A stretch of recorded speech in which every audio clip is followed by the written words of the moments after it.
A very warm welcome to you as join us on today's episode of Tax Matters. My name is Olumuyiwa Matuloko. How's your week been and how is business going? We have a special guest in the house today, a friend of the program. You'll get to meet him presently, but our guest is somebody who has been a friend of this program for more than a decade. One of those we describe as Nigerians in the diaspora. Am I giving that too much? Mr. Dele Ogun, you're welcome to Tax Matters. Thank you very much. Yeah. Thank you. Let me allow you to introduce yourself. Who is Dele Ogun? He's a barrister in the United Kingdom, barrister in Nigeria. He was a corporate tax lawyer in the City of London for 10 years. Spent most of his time with tax structures, particularly tax avoidance structures. Avoiding tax for very, very wealthy and successful people, corporations. After 10 years in the city, he set up his own law firm, the first black-led commercial law firm in the City of London. It is now 20 years old.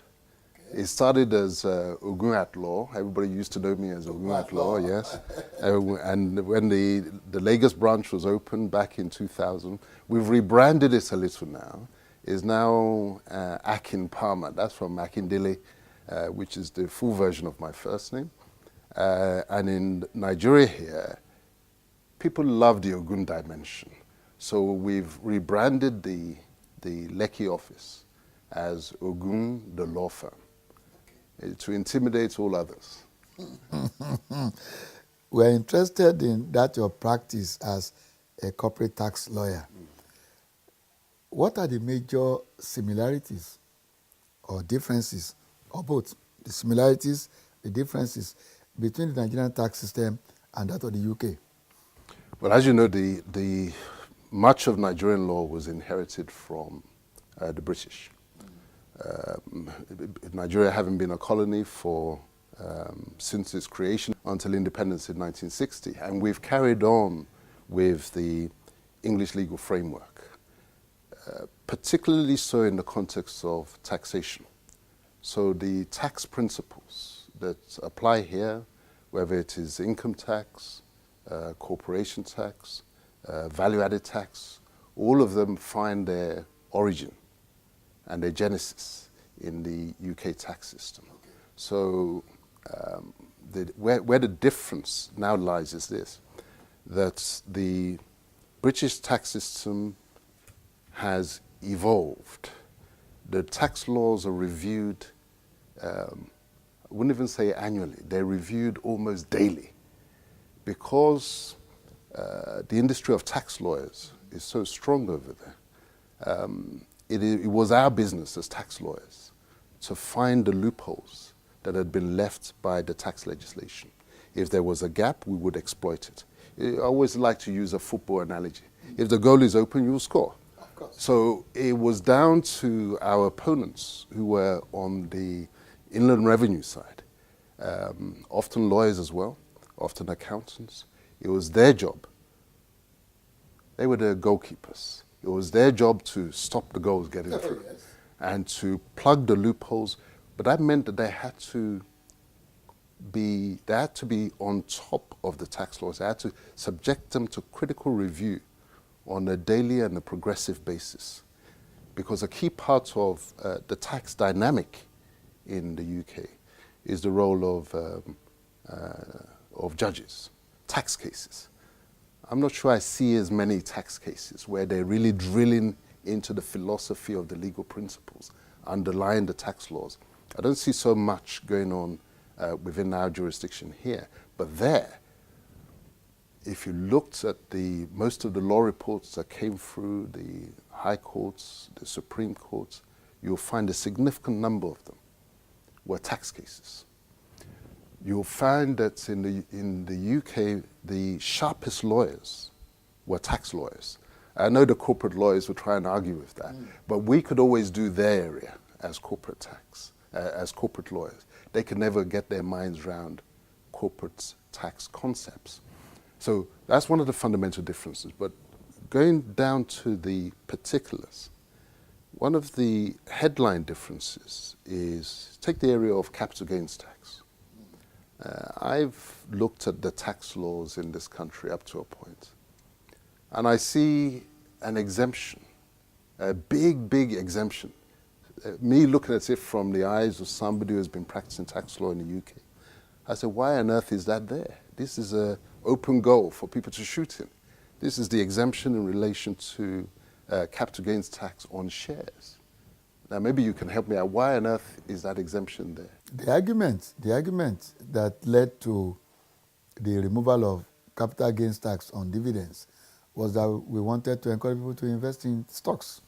My understanding is that dividends are taxable. It's the dividend, i.e. Yes. the income is taxable, Yes. but the gain on the When shares, you're disposing, when you're disposing, is exempt.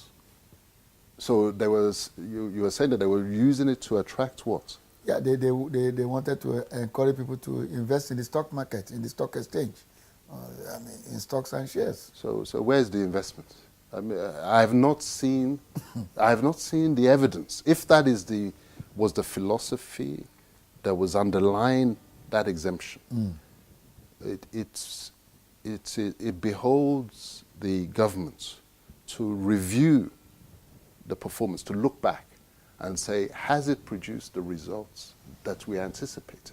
If the objective of granting exemption from capital gains tax on shares was that would attract inward investments, and we cannot see the inward investment, because the investment that I'm seeing is into sectors that the investors would have come anyway. So if the investors would have come anyway, and you're giving up the opportunity to levy tax on the capital gains on shares, it's a luxury that this country cannot afford, especially in the current recessionary climate. And let me tell you how that can be easily abused by an experienced tax lawyer. You say that dividends, i.e. the fruits of the tree, when they drop, Yes. it will be taxed. However, the increase in the value of the shares would not be taxed when the shares are disposed of. Very, very simple. All we do not pay dividends. We allow the dividends to accumulate so that the shares become pregnant with dividend. That's dividend is not coming out. The stomach is going bigger and bigger and bigger. And once we've amassed as much as we want to within that company, so that the value of the shares is like a balloon, what do? We do not pay the dividend, because if we pay the dividend, we know it will be taxed. What do? We liquidate the company so that the proceeds that we receive is received as capital gain.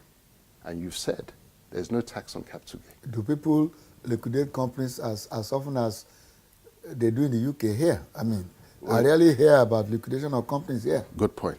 Because in the UK, they don't need to liquidate as such, because the tax system has made sure that the tax rates for capital gains or income are the same level. Okay.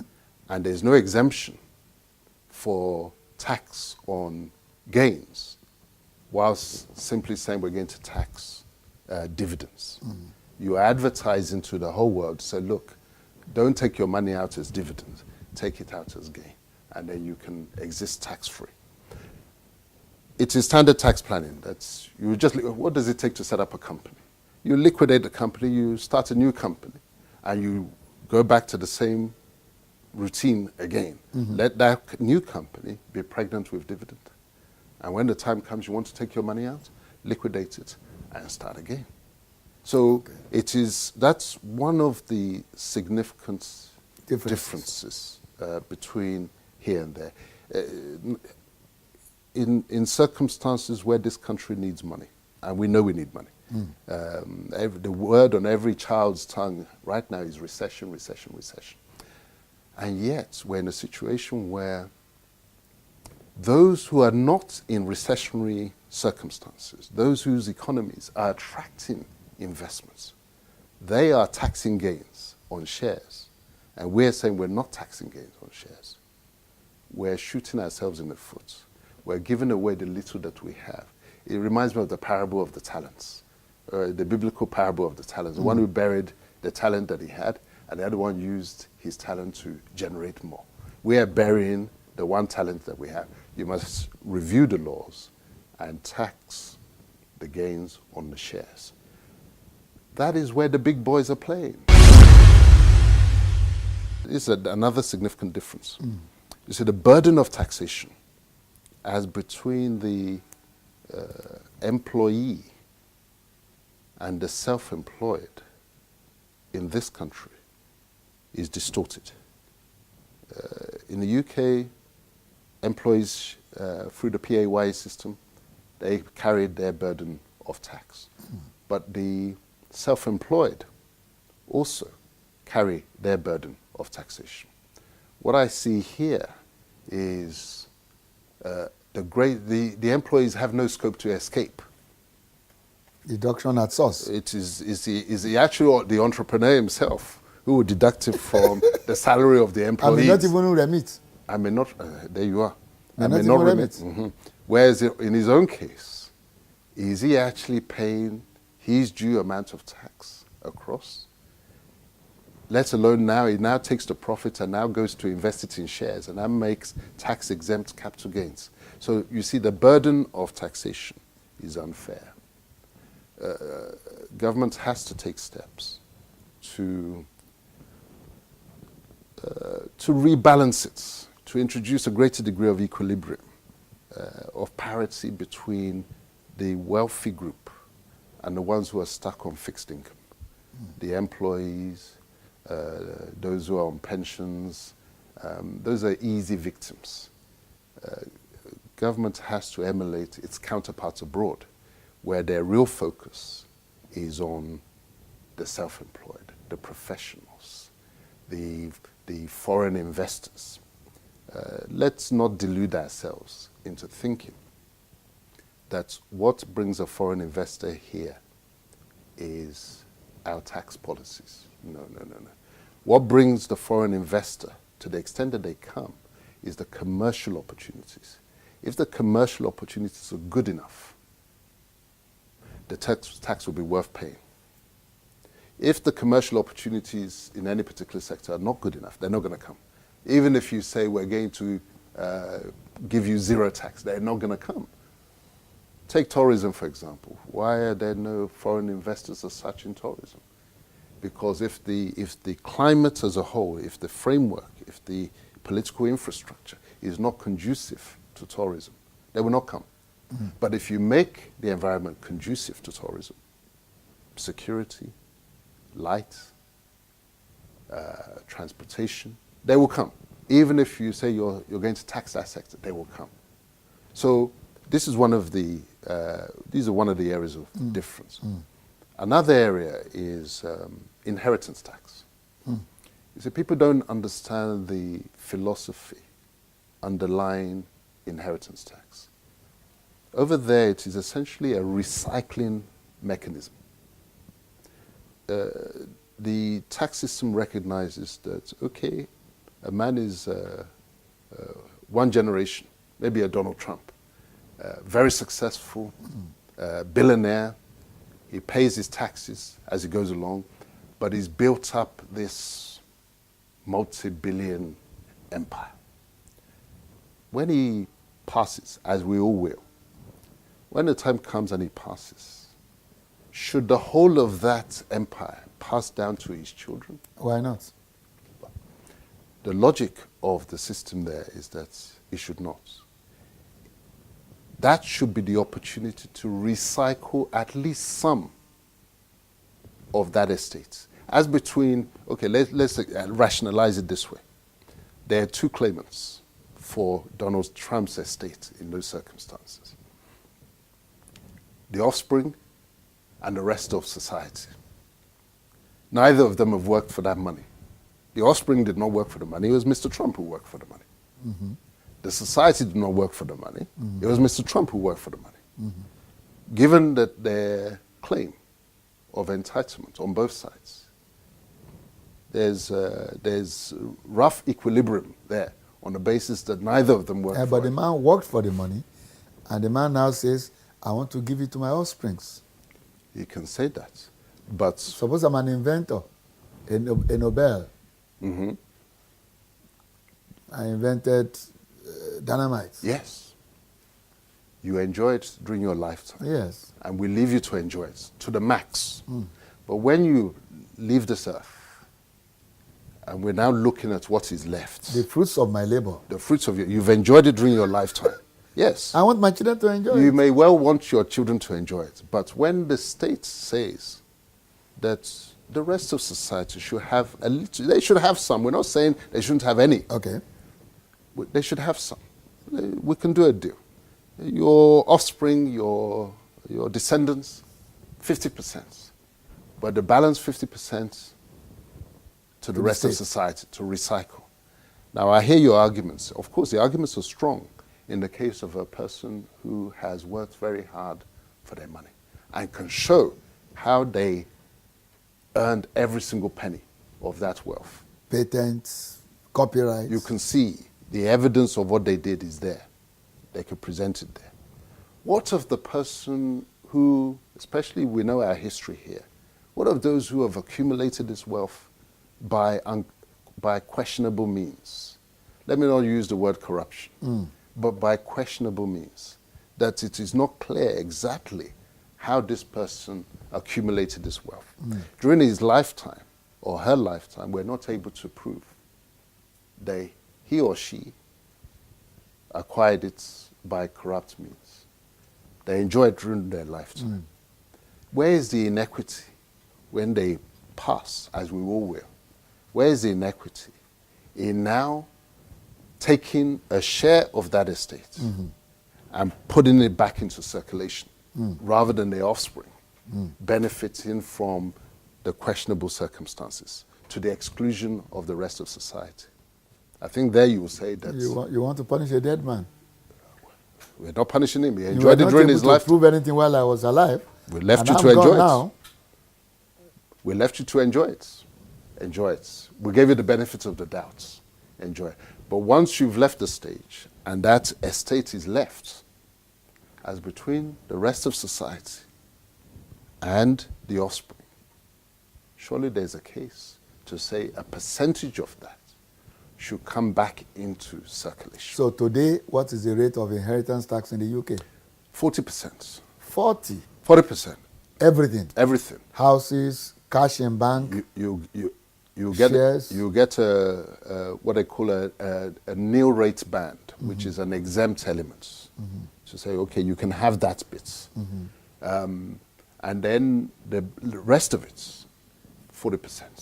It is recycling What do you the mean wealth. by the exempt? I mean, family house or something? There are ways of passing some assets. For example, some assets, your house may pass down to your spouse. Yeah. You have your spouse exemption. If you're not married, it doesn't matter. Even your house is within the calculus of inheritance tax. If you then say that, look, I can't hand you my house, the tax system will simply say, okay, you find the revenue, find the resources to pay the tax, you keep your house. If you're not able to find the resources to pay the inheritance tax that's due to the state, then you must sell your house. Yes, of course. Why not? Yes. With all the memories. With all the memories. The house I've lived in for 25, 40 years. Absolutely. Because it happens a lot. It's a concept people use over there. They call it downsizing. Maybe now the house is more than your requirements. You know, maybe the father figurehead of the house has passed away. The father figure has passed away, or maybe it's the mother has passed away. And now the house is bigger. The children have grown. And the house is now a 10-bedroom house, but you're only sleeping in one of the 10 bedrooms. You sell the house, and you use the proceeds to pay your tax. But you don't have to. If you can borrow to fund the tax, so be it. But however you do it, the system over there insists that some of that estate must come back into circulation. Okay. You've spoken about capital gains tax. We've spoken about inheritance tax. We'll go on a short break. When we come back, you will tell us if there are still some marked differences or we can move on. Don't go away. The Federal Inland Revenue Service FIRS calls on all corporate organizations operating in Nigeria to register for the purpose of payment of taxes and obtain a tax identification number TIN. All registered companies must obtain a tax identification number immediately from the nearest FIRS office. You can also collect and return tax registration forms from the Federal Inland Revenue Service Engagement and Enlightenment Tax Teams (FEAT) on compliance checks exercise in your area. A company which is yet to commence business after at least 6 months of incorporation must pay a pre-operational levy of 20,000 naira in the first year and 25,000 naira for subsequent years to obtain its tax clearance certificate (TCC). Note that filing and payment of VAT and withholding tax returns must be done on or before the 21st day of every month. Register for VAT. File all tax returns as and at when due. Be a responsible corporate citizen of Nigeria. It pays to pay your tax. This message is from the Federal Inland Revenue Service. Welcome back. Our guest in the house today is Mr. Dele Ogun, an attorney at law, a corporate tax lawyer in the UK as well as in Nigeria. Like we said at the beginning of the program, is a Nigerian in diaspora. And so we're trying to tap into his knowledge of the tax system in the UK, trying to juxtapose that with the system here to see how we can use that in navigating our way out of the recession in which Nigeria currently finds itself. Mr. Ogun, you're welcome back. Thank you very much. We're talking about similarities and differences between the UK tax system and the Nigerian tax system. I ask you pointedly, how are we doing? Are we doing well? The level of tax compliance and tax enforcement in the UK, when you juxtapose it with the level of tax enforcement and tax compliance in Nigeria, is almost reflected in the relative state of lawlessness in the two countries, in the general law, I mean. Because you can have laws on your statute book, but laws on your statute book are useless unless they are enforced. And the capacity of a government to enforce its laws, especially its tax laws, depends on the level of visibility in terms of information that's available. In the tax field, you almost need like night vision goggles to see in the dark. You know those that the US Army use? That even though it's dark all around you because the people have not volunteered the information as regards their earnings. But using the night vision goggles, the tax system, the tax authorities over there, they can see what needs to be seen. And they raise assessments accordingly. How do they go about that? Well, they'll work back, for example, from a lifestyle. Over the years, they've developed a system where the citizen does not know how much the Inland Revenue actually know. You see, you keep the citizen guessing as to how much we, the tax authorities, know. About you? About you.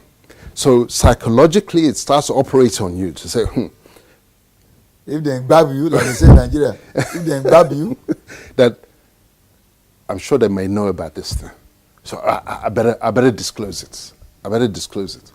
Because the information systems that they have, the quest for information, dedicated departments who are out there looking, reading the newspapers.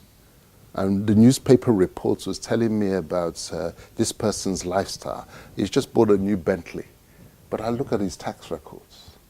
And this is not consistent with somebody who should be owning a Bentley. yeah, I therefore need to look more closely. So it is the bits of information that are out there that are collated. And what they do, they start from high-profile people. You see, here's one of the differences between a developing society and a developed society. In a developed society, laws operate top-down. It is the most powerful that they go after first. Because if they go after the most powerful, it sends a signal all the way down the system to say, if they can treat so-and-so like that, if the tax system can get hold of that celebrity and take him down. This World Footballer of the Year, this film icon. Take, for example, this musician. Look at Messi. Everybody heard the news. Time or time. We're afraid that because of time, this interview has to continue next week. Our guest has been Mr. Dele Ogun, a lawyer and a corporate tax lawyer, for that matter. We'll be looking at the Nigerian tax system, and in doing that, comparing the Nigerian tax system with the UK tax system. Mr. Ogun will still be here next week, and we'll be looking at other areas of interest in the Nigerian tax system. Make a point to join us, same station, same day of the week, same time of the day. Have a blessed week ahead.